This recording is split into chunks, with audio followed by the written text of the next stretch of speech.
Bukan salah dia loh. Dia turun dari surga, pergi ke tempat yang namanya Golgota. Nggak enak banget itu. Dipukul, dirajam, ditampar, diludahi, dan disalib.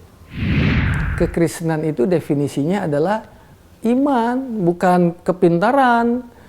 Saya bangga sama orang yang pintar. Bukan jabatan, saya bangga sama orang yang punya jabatan. Bukan duit, saya juga hormati orang yang susah payah cari uang. Tapi inti-intinya adalah firman menjadi daging.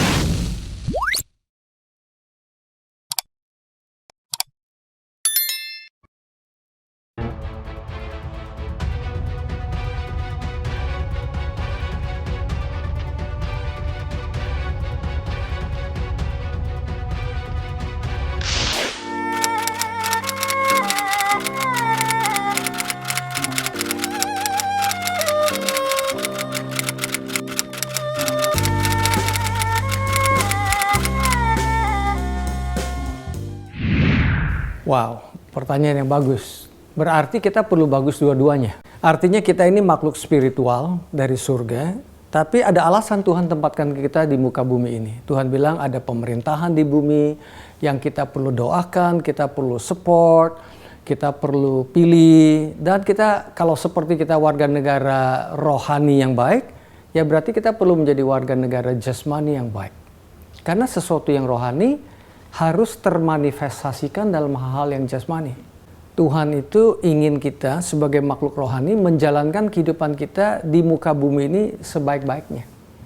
Saya tahu ada perlu transisi, perlu perlu adjustment, perlu perubahan, perlu belajar dan lain sebagainya. Tetapi salah satu firman Tuhan yang saya ingat, firman abstrak kan, rohani kan, telah menjadi apa? Menjadi manusia. Artinya apa? Bisa dipegang, bisa dikecap, bisa dirasakan. Kecap juga bisa dirasakan kan. Nah, itulah Tuhan Yesus. Firman itu kan nggak bisa dipegang, nggak ada bentuk kan. Tapi dia itu adalah Allah. Allah itu roh kan. Bentuknya bukan fisik yang seperti kita bayangkan. Tetapi dia menjadi manusia, dia menjadi daging loh. Kalau dia tidak pernah menjadi daging, dia tidak bisa menyelamatkan kita sebagai anak manusia. Tuhan Yesus kan 100% Tuhan. 100% manusia. Dan dia menyelamatkan kita itu sebagai 100% manusia loh.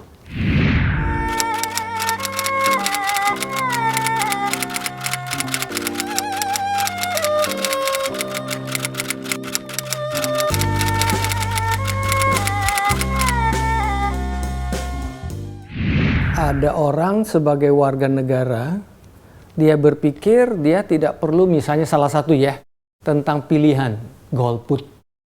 Itu menurut saya kurang bagus. Kita mesti aktif.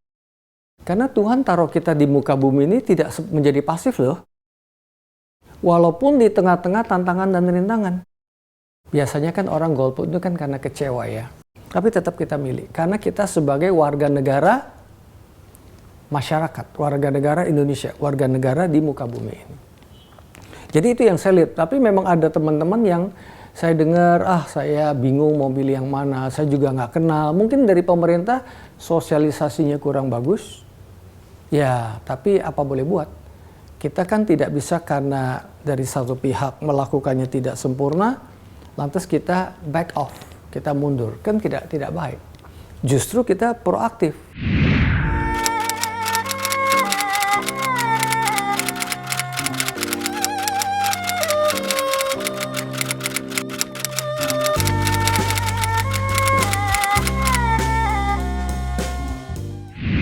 Saya lihat ada gap situ memang antara ideal dan kenyataan. Jadi kalau mau jujur ya, saya rasa kita semua tahu. Salah satu yang saya bilang misalnya golput. Ya itu salah satu kita tidak berperan aktif. Jadi idealnya begitu, kenyataannya memang belum seperti itu. Makanya kita perlu edukasi. Misalnya kita kasih tahu bahwa kita adalah warga negara yang baik. 1 Timotius 2 kalau nggak salah. Di situ dikatakan kita perlu mendoakan pemerintah. Artinya apa? Supaya apa? Supaya pemerintah berjalan dengan baik. Tapi kita tahu bahwa doa itu kan, iman itu tanpa perbuatan kan kita bilang apa? Mati kan. Sebenarnya iman itu aktif loh. Jadi kalau iman tanpa perbuatan sama aja dengan bukan iman. Itu iman yang pasif. Setahu saya iman itu sangat aktif. Rasul Paulus berkata, di dalam Dia, in Him, we live, kita hidup, we move, kita bergerak, we have our being, kita memiliki identitas kita. Jadi Tuhan itu menciptakan kita dalam bentuk kehidupan, bukan kematian. Makhluk hidup itu bergerak. Nah itu, kita perlu berdoa buat pemerintah, kita juga perlu berdoakan supaya jemaat ikut serta di dalam pemerintahan.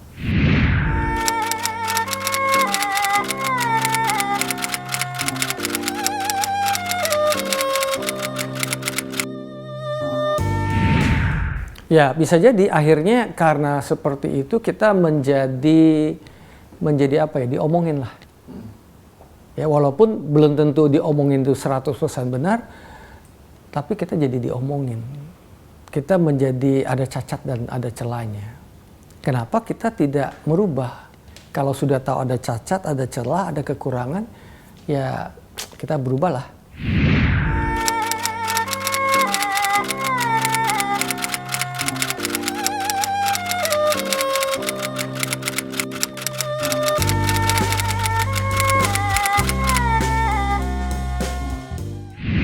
Roma 12 ayat 2, kita berubah cara kita berpikir. Terus saja kita kampanyekan. Maksudnya bukan kampanye pemilihan presiden, kampanyekan informasi-informasi yang penting ini. Jangan lupa loh, kita punya iman yang tidak kalah penting. Menurut dunia yang paling penting uang dan jabatan. Tapi kan kita punya Tuhan. Bukankah uang dan jabatan itu datangnya dari Tuhan? Jadi kita kembali lagi ke basic. Betul, kita pakai uang, kita pakai jabatan. Tapi kalaupun kita tidak punya uang dan jabatan, kita punya iman yang jauh lebih luar biasa, punya Tuhan. Iman itu memindahkan gunung malahan. Iman itu menciptakan dari yang tidak ada, menjadi ada. Orang benar hidup dengan iman. Kekristenan itu definisinya adalah iman, bukan kepintaran. Saya bangga sama orang yang pintar. Bukan jabatan, saya bangga sama orang yang punya jabatan. Bukan duit, saya juga hormati orang yang susah payah cari uang. Tapi inti-intinya adalah firman menjadi daging. Firman menjadi daging supaya kita bisa percaya kan. Kamu dan saya diberikan hak istimewa ke surga karena kamu pintar, karena kamu punya jabatan, punya duit yang banyak. Bukan kan. Habis meninggal 1 kali 2 ditaruh, duitnya dibawa, ada bakar-bakaran uang apakah naik ke surga? Ya nggak laku lah Indonesian rupiah, US dollar di surga. Ya, emas juga nggak berguna. By the way, nyimpang dikit, ada yang cerita, ada orang itu ketemu Petrus di surga. Petrus bilang udah nggak usah bawa barang-barang dari dunia, minta tolong deh bawa 1 koper aja. Ini cerita ya. Ya Petrus kasih dia izin dia masuk. Kemudian waktu dibuka isinya apa? Isinya emas. Kemudian Petrus ngomong begini, ya kenapa bawa aspal? Artinya di surga aspalnya itu terbuat dari emas, jalanannya terbuat dari emas kan? Ngapain kamu bawa aspal? Aduh nggak berguna.